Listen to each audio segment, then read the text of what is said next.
கீழே குவார்டர்ல, அடுத்து semi. Quarter ஃபைனல்லையும் பங்கேற்க மாட்டார், செமி ஃபைனல்லையும் பங்கேற்க மாட்டார். நேரா நேஷனல் ஃபைனல்ல போய் ஒரே அடியில் ஜெயிச்சிருவாராம் தம்பி விஜய். ஒன்னே ஒன்று, நாங்கள் செமிஃபைனலில் ஜெயிச்சு முடிச்சிட்டோம்.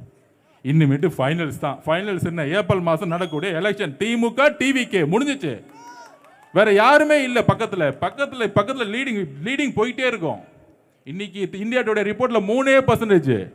அண்ணன் 3 மாசத்துல 30 டிஸ்ட்ரிக்ட் கலங்க முடிக்கும் பொழுது 10% லீடிங் போயிட்டே இருப்போம். Sweep election. அதுக்கு நான் பதில் சொல்லவா? திமுக 6 மாசத்துக்கு முன்னாடி என்ன சொன்னாங்க மேடையில்? எத்தனை தொகுதி ஜெயிப்போன்னு சொன்னாங்க? நீங்களே சொல்லுங்க, எத்தனை தொகுதி ஜெயிப்போன்னு சொன்னாங்க? 200 சொன்னாங்களா இல்லையா? இப்போ அந்த சத்தமே காணாம போயிருக்காதே, சொல்லியிருக்க மாட்டாங்களே. நாங்கள் முதலமைச்சர் நாங்கள் 200 தொகுதி ஜெயிப்போம், உதயநிதி அவர்கள் 200 தொகுதி ஜெயிப்போம் சொல்லியிருப்பாங்களா? சொல்லியிருக்க மாட்டாங்க. ஏன்? அதுதான் டிவிக்கு வந்த பிறகு 200 ஒரு சைபர் கட் பண்ணியாச்சு. சைபர்ஸ் போயிட்டே இருக்கு, ரிப்போர்ட் வேற மாதிரி போயிட்டே இருக்கு. எவ்ரி வீக் கரூரில் பண்ணி பார்த்தாங்க, கொலைப்பள்ளியை பற்றி பார்த்தாங்க.